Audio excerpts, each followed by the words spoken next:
अस्सलाम वालेकुम। Welcome to Profit. मेरा नाम है बाबर निज़ामी और आज है हमारे साथ एहतसाम अहमद जो प्रॉफिट के टेलीकॉम सेक्टर के एनालिस्ट हैं।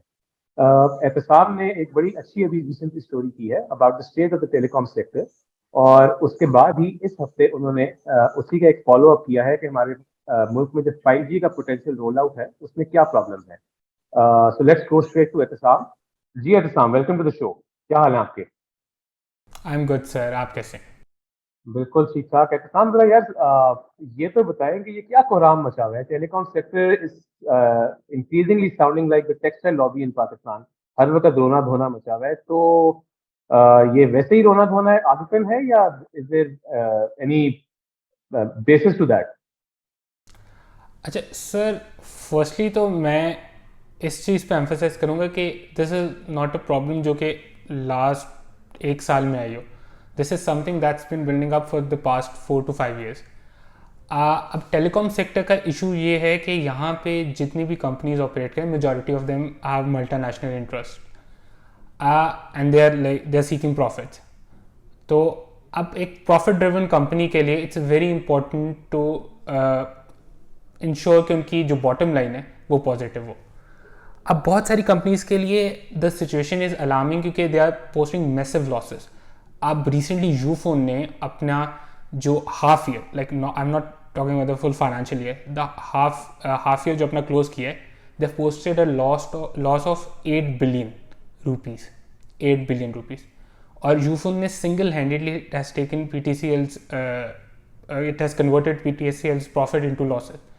अब इसका रीज़न सर एग्जैक्टली अब इसमें सर द रीज़न इज़ कि एक तो टेलकोज बहुत ये इस चीज़ पे एम्फोसाइज करते हैं कि पाकिस्तानी मार्केट में the user term ARPU, average revenue per user, that's around $1. When they started out back in 2004 2005, the figure was around $4 to $5. अब the dollar figure is important है क्योंकि उन्होंने यहाँ से प्रॉफिट अर्न करके उन्होंने अपने जो पेरेंट कंपनीज हैं either they are in Norway और किसी और भी जुरिस्डिक्शन में, उन्होंने वो डॉलर्स में रिमिट करना होता प्रॉफिट। अब आरपू इतना लो होने की बहुत सारी रीजंस है, बट उससे पहले हम अगर एक्सप्लोर करें कि ये फाइनेंशियल ईयर जहाँ पे देर is a recessionary period all over the world, Pakistan में हमारे पे इम्पैक्ट और ज़्यादा है because of the rising fuel cost और बाकी भी हमारे इन्फ्लेशन रिलेटिवली ज़्यादा है रीजन से। अब टेलकोस के लिए क्या हुआ, उनके लिए एक बहुत बड़ा कंपोनेंट है एनर्जी कॉस्ट। जो आप ये टेलको टावर साइट्स देख रहे हैं, उस टावर साइट को ऑपरेट करने का ऑलमोस्ट 40 to 50% कॉस्ट सिर्फ एनर्जी है, the electricity bills and the fuel cost. अब ईयर ऑन ईयर जैस की एक रिपोर्ट है, जैस के पेरेंट वियॉन की रिपोर्ट है कि पाकिस्तानी मार्केट में when they compare 30 June 2022 to 30 June 2021, the energy cost rose around like 2 times, 200%, 189% to be precise. Up in that situation, the average revenue it's not increasing by that much. Even if we like go and look at the industry figures, so over the past 5 years, the average growth in industry revenue is 4%, just 4%. Inflation तो कहीं तरह beat नहीं कर रहा है, ये तो probably कोई आप डिपॉजिट कर दें पैसे तो शायद इससे ज़्यादा अर्न कर लें। अब उनका पॉइंट ये है कि यहाँ पे there are multiple factors that are putting them down. एक उसमें से बहुत इंपॉर्टेंट फैक्टर है, आई शुड मेंशन दैट कि जो इंटरेस्ट रेट्स हैं, अब इन्होंने बहुत सारी फाइनेंसिंग बिकॉज जो इनके पेरेंट्स हैं उनके लिए to finance them in dollars it's not that अब उतना फीजिबल नहीं है, it's not a lucrative option Pakistani market उस तरह से, तो they don't finance them in dollars anymore इतना ज़्यादा।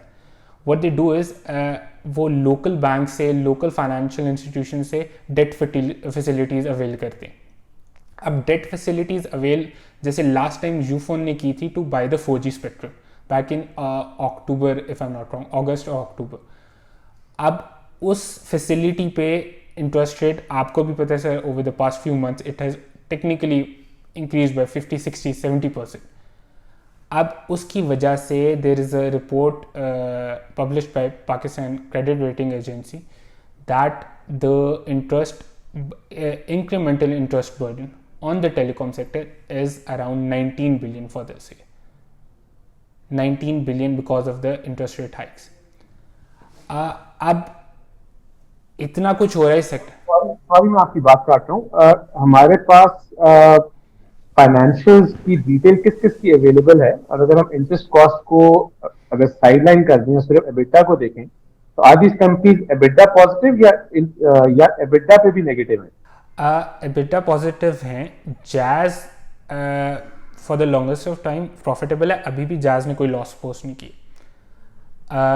टेलीनॉर ने रीसेंट क्वार्टर में लॉस एक पोस्ट किया, और उनका गोइंग फॉरवर्ड जो उनकी पेरेंट कंपनी है, उन्होंने डिसाइड किया कि टेलीनॉर पाकिस्तान का आउटलुक इतना अच्छा नहीं है, keeping in mind the Pakistani economy और जो ओवरऑल उनके ऑपरेशन है। तो देर is a term in the financial sector that's called impairment. अगर हम इसको आसान अल्फाज में कहें तो अगर मेरा एक एसेट है जो टेलीनॉर इंटरनेशनल का पाकिस्तान में एसेट है, जो कंपनी है, उन्होंने एवेल्यूएट किया कि यार इस एसेट से मैं कितना अर्न कर सकता हूँ आगे। पहले उनकी एवेल्यूएशन थी दैट अराउंड $600 मिलियन ये मेरा एसेट है जिसकी वैल्यू है, बट उनको लगता है कि इसमें अब इतना पोटेंशियल नहीं है, तो उन्होंने उस वैल्यू को इम्पेयर करके $350 मिलियन पे लिया है। अ $250 million impairment, it's a huge amount. आपने इस एसेट की वैल्यू को अपनी बुक्स में अब कम असेस किया है कि उनका पाकिस्तान ऑपरेशंस की वैल्यू जो है, जो पहले थी, वो अब नहीं रही है, and obviously it is based on lower profitability की का पोटेंशियल गोइंग फॉरवर्ड। जी। ठीक है, सो इसका Ehtisham, are they asking anything from the government? So, I mean, that's fine. They're not as profitable. Some of them are in losses. So, what's next? अच्छा, there are a series of demands जो कि ये बहुत देर से मांग रहे हैं। उसमें सबसे पहली और बेसिक डिमांड इनकी है about the spectrum and license pricing. वो टेलीकॉम सेक्टर कहते हैं कि जो गवर्नमेंट है ना, वो बॉर्डर लाइन एक्सप्लॉयटेशन पे आ जाती है व्हेन इट कम्स टू ये लाइसेंस एंड स्पेक्ट्रम ऑक्शन। और वो उनका रीज़न उनका ये है कि जो फ्रंटियर मार्केट्स होती हैं पाकिस्तान जैसी, वहाँ पे डॉलर्स वैसे ही बहुत शॉर्ट होते हैं, तो ये वन ऑफ ऑक्शंस और ये लाइसेंस रिन्यूअल, इनको एक अपॉर्चुनिटी कंसिडर किया जाता है कि आप इन फॉरेन ओन कंपनी से मैक्सिमम डॉलर्स निकलवा लें। अब उनका यहाँ पे है कि वो खुद कहते हैं कि आप इंडिया देख लें, वो नहीं चार्ज करते, वो अपनी करेंसी पे चार्ज करते हैं। और वो फिर कहते हैं कि आपने चले डॉलर में तो एटलीस्ट आपने कर दिया, then you don't give us time to pay you that money. आप हमें 5 साल इंस्टॉलमेंट्स पे देते हैं, and on top of that आप कहते हैं कि आप ये for example if you have like Jazz has renewed its license for $291 million. Initially उन्होंने 100 मिलियन 291 मिलियन का सॉरी 291 मिलियन का उन्होंने इनिशियली परचेज किया था, नाउ इट्स अराउंड $450 मिलियन। अब उनके पास 5 इंस्टॉलमेंट्स हैं yearly, but the catch is that कि उन्होंने अब उस इंस्टॉलमेंट में काइबोर प्लस रेट पे इंटरेस्ट भी पे करने फॉर एवरी ईयर। तो उनके ये it sounds genuine, this demand sounds genuine, but it's highly unlikely कि गवर्नमेंट इस पर कुछ करे, क्योंकि इट्स वेरी एविडेंट कि हमें कितनी ज़रूरत है फॉरेक्स की, और अगर जहाँ से भी आ रहे हैं प्रॉब्ली वो लेंगे। यहाँ पे बहुत ज़्यादा टेलकोस को रिलीफ नहीं मिल सकता।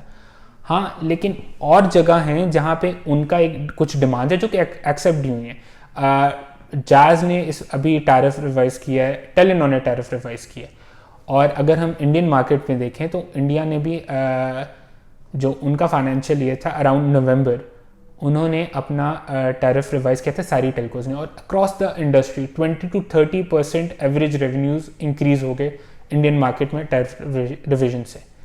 पाकिस्तानी मार्केट में भी अभी रिसेंटली टैरिफ रिवाइज हुए हैं, जो रिसेंट फाइनेंशियल रिजल्ट्स आने के बाद। इसका इफ़ेक्ट आपको अगले क्वार्टर में ज़रूर दिखेगा, बट ये इनफ नहीं है। इसमें अब ये एक ऐसी चीज़ है कि सिर्फ रेगुलेटर इतना रिलीफ नहीं प्रोवाइड कर सकता।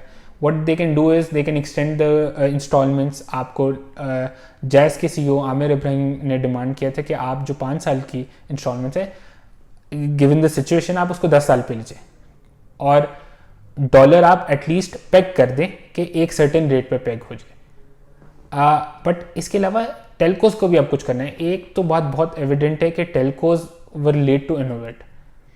उन्होंने बहुत देर तक ये जो पाइपलाइन मॉडल है उनका कि हम फ़ोन कॉल प्रोवाइड करेंगे, इवन डेटा भी is a complimentary service. Data के साथ आपको एड ऑन्स देने पड़ेंगे to increase your average revenue. यहाँ पे टेलकोज अब it's quite evident to them कि इस तरह तो नहीं चलेगा। वो कोशिश कर रहे हैं बहुत। उसमें से एक प्राइमरी चीज़ है जो 4G मल्टीप्ले की स्ट्रैटेजी। 4G मल्टीप्ले बेसिकली एक उनकी स्ट्रैटेजी है कि जो आप हाई स्पीड ब्रॉडबैंड प्रोवाइड करें, साथ आप ऐप्स प्रोवाइड करें, आप इंगेज करें यूज़र को जितनी देर तक आप इंगेज कर सकते हैं अपनी ऐप्स पे। आपके पास जैज़ कैश है, आपके पास इजी पैसा है, ये दोनों मेजर ऐप्स हैं। इन दोनों में आप बहुत सारे मॉड्यूल्स इंटीग्रेट किए हुए हैं, इनमें फंक्शनैलिटीज़ इंक्रीज़ करी जा रहे हैं ताकि फॉर द मतलब कंज्यूमर है उसको हम वो लोग प्लेटफॉर्म पे रख सके for a longer time. Jazz का एक एस्टिमेट है कि every dollar invested in the 4G multiplay strategy gives 4x returns, like 400% returns in terms of revenue. ये जो 4G मल्टीप्ले है, सो अगर इसमें वो ऐप बना के समझे जैज़ की ही ऐप पे जैज़ का यूजर जो है वो टाइम गुजारता है, how is this different from jazz का यूजर किसी और ऐप के ऊपर टाइम गुजार रहा है, समझे ऑनलाइन गेमिंग कर रहा है। So how is the 4G multiply more profitable, क्योंकि डेटा तो दोनों में यूज हो रहा है। अच्छा, यहाँ पे जो फोकस है ना वो डेटा से हट जाता है। डेटा एक कॉम्प्लीमेंट्री सर्विस है। पाकिस्तान में data rates are one of the lowest in the region, तो वहाँ पे वैसे भी कोई ज़्यादा प्रॉफिटेबिलिटी है नहीं। हम जो रेट्स चार्ज करें डेटा के लिए उसमें कोई ज़्यादा मार्जिन नहीं है। बट जब उस डेटा यूजेज अफोर्डेबिलिटी को लेवरेज करके आप एक यूज़र को प्लेटफॉर्म पे लाएंगे ना, मैं जैज़ कैश की एग्जांपल देता हूँ। जैज़ कैश पे अभी आप जाएं, आप पेमेंट ट्रांसफ़र करते हैं, वो उसको इस तरह डेवलप करें कि आपका जो फूड डिलीवरी राइटर है उसकी पेमेंट्स वहाँ से हो जाए। आपको नैनो लोन चाहिए, आपको एक शॉर्ट टर्म लोन चाहिए, ब्रिज फाइनेंसिंग चाहिए, वो भी जैज़ कैश ऐप से हो जाए। जैज़ ने पहले वियॉन के थ्रू किया था पोस्टपीसी के पाकिस्तान की सुपर ऐप बन सके, बिकॉज तब भी आई रिमेंबर आमिर इब्राहिम ने प्रॉफिट को इंटरव्यू देते हुए, this was many years ago, I think 2000 and I don't know 18 की बात है कि 19 की बात है, कि यही कहा था कि टेलको बिजनेस में अब कोई पैसा नहीं है ना, मतलब फोन कॉल्स में तो खैर बिल्कुल ही पैसा नहीं है, बट इवन डेटा में पैसा नहीं है। So they need to become an app, a company which is essentially an app, or that is, but Vion was a big failure. ठीक है, उसके बाद उन्होंने जैज़ कैश का पिवट मारा और that was a successful pivot, but in the end हम essentially वहीं खड़े हैं जो हम काफी साल पहले खड़े थे, कि उनके पास सोल्यूशन जो है वो एक सुपर ऐप ही है कि अगर ऐप को सक्सेसफुल करने, and do they have an advantage over, say, Kareem trying to become a super app, considering that they are also a telco? So, कोई ऐसा एडवांटेज है जो करीम के पास नहीं, या बिल्कुल लेवल प्लेइंग फील्ड है, हर कोई जो है जो सुपर ऐप बनना चाह रहा है उनके साथ इनको at the same level compete करना पड़ेगा? अच्छा बाब साहब, इसमें लेवल प्लेइंग फील्ड तो नहीं है। इनको एक इनहेरेंट एडवांटेज है टेलकोस का नेटवर्क पाकिस्तान में। मेरे ख्याल से जैज़ तो ये कहता है कि हमारा तो नादरा से भी बड़ा डेटा सेंटर है, जैज़ ये क्लेम करता है। तो उनके पास एक इनहेरेंटली एक एडवांटेज है, उनका नेटवर्क बहुत बड़ा है। उनके पास जितना द मोस्ट इंपॉर्टेंट थिंग है कि उनके पास डेटा बहुत ज़्यादा है। वो कंज्यूमर परचेजिंग पैटर्न्स और वो सब कुछ प्रेडिक्ट कर सकते हैं बहुत बेहतर करीम और बाकी भी किसी फिनटेक से, और वो इसी चीज़ को लेवरेज करना चाह रहे हैं। और उनका एक बहुत बड़ा फोकस इसमें है कंज्यूमर लेंडिंग। जो जैज़ कैश और जैज़ और मोबलिंग बैंक मिलके करना चाह रहा है, वो कंज्यूमर लेंडिंग साइड को एक्सप्लोर करना चाह रहा है, ताकि वहाँ पे उनको लगता है कि इतना अनसर्व्ड एक पोटेंशियल है पाकिस्तान में, कि वो इनका फोकस है कि अब profitability around 20 to 30%, conservative figure बता रहा हूँ आपको, कि 20 to 30% वो इन्विजन करें कि प्रॉफिटेबिलिटी हमारी फाइनेंसिंग से आएगी, फाइनेंसिंग बिजनेस से। सही है। तो एडवांटेज तो बिल्कुल है। और उसके अलावा एक चीज़ जो हम इग्नोर कर देते हैं कि जो टेक स्टैक है इनका, जो डेवलप करने की एबिलिटी है टेक्नोलॉजी की, वो भी जैज़ और टेलिनॉर जैसे प्लेयर्स के पास एक अच्छा ह्यूमन रिसोर्स पूल भी है, एंड उनके पास एक ओवर द ईयर, जैसा आपने वियॉन की बात की, वो उस फेलियर से एक लर्निंग भी है। वियॉन प्रॉब्ली इसलिए भी फेल हुआ क्योंकि पाकिस्तान में तब इंटरनेट मोबाइल ब्रॉडबैंड पेनिट्रेशन इतनी ज़्यादा नहीं थी, 4G उस तरह से इंट्रोड्यूस नहीं हुआ था जो पोस्ट कोविड जिस तरह रैपिडली इंक्रीज़ हुआ है, और एक कंज्यूमर बिहेवियर भी चेंज हुआ है पोस्ट कोविड। डिजिटल की एक्सेप्टेंस ज़्यादा है, but there is a long way to go. अभी आपके मुल्क में there are 50% feature phones, 2G phone है। क्या वजह है कि इतने पाकिस्तान में पेनिट्रेशन कम है? पेनिट्रेशन कम होने की वही एक वजह तो यही है कि जो आपके फीचर फ़ोन्स हैं अभी भी वो आपकी मार्केट डोमिनेट करते हैं। Not just the phones available in the market, but also the phones जो कि आप मैन्युफैक्चर कर रहे हो। अभी भी आप अभी जाके मैं लाइक अपने व्यूअर्स को भी कहूँगा, आप PTA की वेबसाइट पे जाएं, वहाँ पे टेलीकॉम इंडिकेटर्स में जाएं और आपको देखें कि मैन्युफैक्चरिंग का डेटा देखें। अभी भी आप सबसे ज़्यादा 2G फ़ोन्स बना रहे हैं। 4G फ़ोन्स अफोर्डेबल बनाना अभी हमने वो क्रैक नहीं किया। मोबाइल फ़ोन टैक्सेशन अभी भी इसी तरह होती है कि जैसे टेलीकॉम मोबाइल ये पूरा सेक्टर इज़ अ लग्जरी।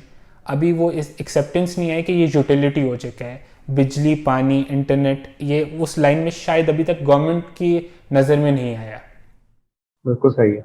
तो एहतसाम, ये जो आपने इस पीक स्टोरी की है, थोड़ा सा अगर डिविएट करें 5G के ऊपर, तो इसी वजह से पाकिस्तान में 5G का रोल आउट भी नहीं होता नजर आ रहा कि द प्लेयर्स डोंट सी, मतलब वो पहले ही पैसे नहीं बना रहे तो उनसे एक्सपेक्ट किया जाए कि वो और स्पेक्ट्रम खरीदें और इन्वेस्ट करें। तो पाकिस्तान के बारे में तो खास बुलिश नहीं है ऑन द डेटा फ्रंट। बिल्कुल बिल्कुल, 5G is a different beast. जो इंफ्रास्ट्रक्चर और जिस तरह जिस मॉडल पे आप 4G चला रहे हैं, 5G इस पे नहीं चलेगा। और प्लेयर्स कहते हैं कि हमारे पास अभी एक प्रॉफिटेबल बिजनेस केस अभी भी नहीं, like with the 4G and all telecom business, अभी भी हमें वो ढूंढ रहे हैं। आप एक नई टेक्नोलॉजी ला रहे हैं, that would need billions of investment, ठीक है, पहली चीज़।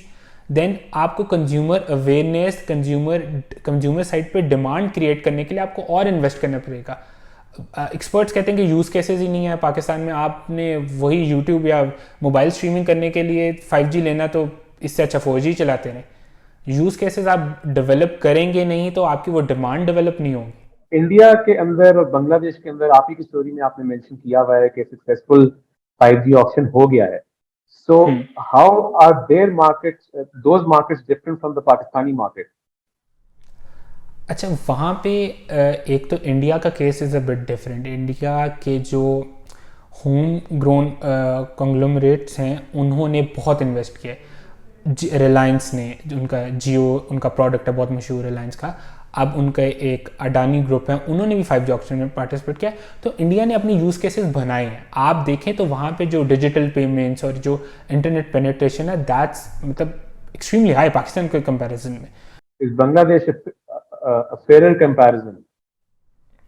Yes it is, but again वो भी आपसे बहुत ज़्यादा आगे। आप टेलीकॉम इंडिकेटर्स इंटरनेशनल देखें, उसमें अफोर्डेबिलिटी, अवेलेबिलिटी और यूजेज प्रॉब्लम, यूज केसेस का इंडिकेटर्स देखें। Pakistan unfortunately is rank last. Average revenue पर यूजर है पाकिस्तान का, जो आपने कहा $1 के ऊपर आ चुका हुआ है। बांग्लादेश का एवरेज रेवेन्यू पर यूजर काफी ज्यादा है हमारे से। तो यहाँ पे एवरेज रेवेन्यू अभी एक्सपोनेंशियली ज़्यादा नहीं है। इंडिया जैसी मार्केट में भी it's like 1.7, 1.8, depends on the player. तो लेकिन वहाँ पे द थिंग इज के they are building an ecosystem. उनको गवर्नमेंट भी सपोर्ट करिए। बांग्लादेश में फॉर इंस्टेंस 5G का जो लाइसेंस ऑक्शन हुआ है, गवर्नमेंट ने क्या है, यू हैव टू पे like 10% of the fee upfront, बाकी आप 9 साल की डिफर्ड पेमेंट्स पे कर लें। पाकिस्तान में 5G लाना ही है तो there are two things. One, auction वाली जो अमाउंट है वो गवर्नमेंट को या तो लेनी ही नहीं चाहिए या फिर ऐसी टर्म्स पे लेनी चाहिए जो कि 5G को प्रमोट करे, ना कि पैसे रेज करना उनका मकसद होगा गवर्नमेंट ऑफ पाकिस्तान का। बट इवन अगर फ्री भी दे दें, आपने अपनी स्टोरी के अंदर लिखा हुआ भी है कि हुकूमत पाकिस्तान अगर फ्री ऑप्शन भी कर दे, तब भी जोन के अलावा शायद कोई प्लेयर इसके अंदर पार्टिसिपेट ही ना करे because of the investment required. So option is not the option amount is not the only issue in Pakistan. The demand is not there. People are not willing to pay for that premium जो 5G लाएगा compared to 4G. Sir इसमें the thing is 4G तक आप consumer focus थे, but आपको अब B2B, business to business cases बनाने पड़ेंगे डिमांड के लिए। 5G technology can not just be focused at the consumers. आपके इसके B2B इसके बिजनेस केसेस बहुत ज़्यादा हैं, आपको उस साइड पे डिमांड क्रिएट करनी पड़ेगी। अब रिमोट सर्जरीज और इस तरह की क्लाउड पे इन्वेस्ट करना, ये चीज़ें हैं जो एक्चुअली 5G का सही यूज़ केस है। कंज्यूमर को आप दे देंगे, वो स्ट्रीमिंग करता रहेगा उससे। चिकन एंड एग में से पहले क्या आएगा? पहले यूज केसेस बने और फिर 5G की डिप्लॉयमेंट हो। So for example you mention that Zong might not look at the profitability, and Zong का काफी अर्से से पाकिस्तान में यही है कि जी हम यहाँ पैसे बनाने नहीं आए, it's a strategic interest that we have, and our main purpose is not to make money.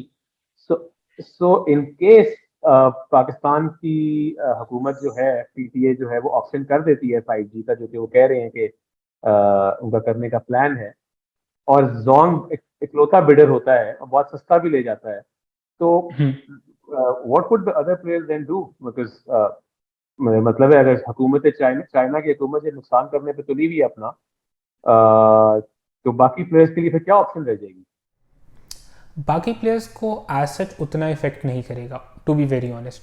जब मैं आपसे कह रहा हूँ कि यूज़ केसेस नहीं है, तो कंज्यूमर के पास जब यूज़ केस नहीं है, कंज्यूमर के पास जब 5G 4G सपोर्टेड हैंडसेट्स ही नहीं है, तो आप बेशक 5G लें, आप 6G लें, चलाना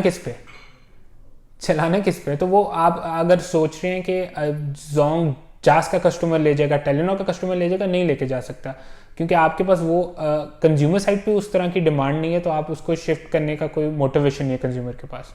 ठीक है, मगर आप अगर ठीक है कि जैज और मतलब टेलीनॉर का कंज्यूमर वो नहीं भी लेके जाता, बट जो आपने वो बताया है कि वो जो सुपर ऐप का प्ले करना चाह रहे हैं, उसमें तो मतलब अगर किसी के पास 5G का नेटवर्क है, तो would they not prefer that network? Again I think I come back to the same point के as a jazz user, I might be a jazz user, but I might still be using Easy Paisa. Why would I use Jazz the app? Again, if there is another super app like Kareem, अगर super app बहुत successful बना लेता है, तो मैं Jazz के network पे रहता है। ठीक है, आपके पास वो डेटा का एडवांटेज है, बट डेटा का एडवांटेज तो Zong के पास भी होगा। सो I get your point कि 5G का अगर वो डिप्लॉय कर भी देते हैं और कंज्यूमर से कुछ ना कुछ कोई कंज्यूमर शिफ्ट हो भी जाता है 5G के चक्कर में, that is a data play, and data play is not a profitable play, at least as per the consensus of the telecom industry. अच्छा, regarding a question about the super apps में अब पाकिस्तान में हर कोई super app बनाना चाहता है, सिर्फ ये telcos नहीं। आपने राइड हेलिंग की बात की, इवन फूड पैंडा ने भी अपना एक वॉलेट एक तरह से इवॉल्व करना शुरू कर दिया है। अब यहाँ पे the game is about user experience, आप किस तरह से उस फंक्शनैलिटीज़ इम्प्रूव करते हो। एक एग्जांपल इसकी ये है कि इजी पैसा ने अपना एक ओपन API सिस्टम डेवलप किया हुआ। ओपन API से मतलब ये है कि इफ़ आई एम करीम या कोई भी और app, probably Dastgir, I can embed my app in to the Easypaisa app, और जो ईजी पैसा यूज़र है वो ईजी पैसा के डैशबोर्ड से ही दस्तगीर की ऐप यूज़ कर सकता है। तो इस तरह की फंक्शनैलिटीज़ इम्प्रूव करना, जितने ज़्यादा आप ऑप्शंस ऐप में देंगे, if I want to pay money I should have the option, if I want to watch cricket I should have the option, वो सारी चीज़ें जब एक ऐप में आ जाएंगी और जो यूज़र एक्सपीरियंस मेंटेन कर लेगा, प्रॉब्ली वो शायद इस मार्केट को विन कर ले। Thank you Ehtisham for your time and for the detailed explanation. I hope हमारे व्यूअर्स ने इस एक एपिसोड से टेलीकॉम इंडस्ट्री के बारे में बहुत कुछ टेक्निकली भी जान लिया होगा, अदरवाइज उनका जो बिजनेस मॉडल है, जो बिजनेस केस है गोइंग फॉरवर्ड,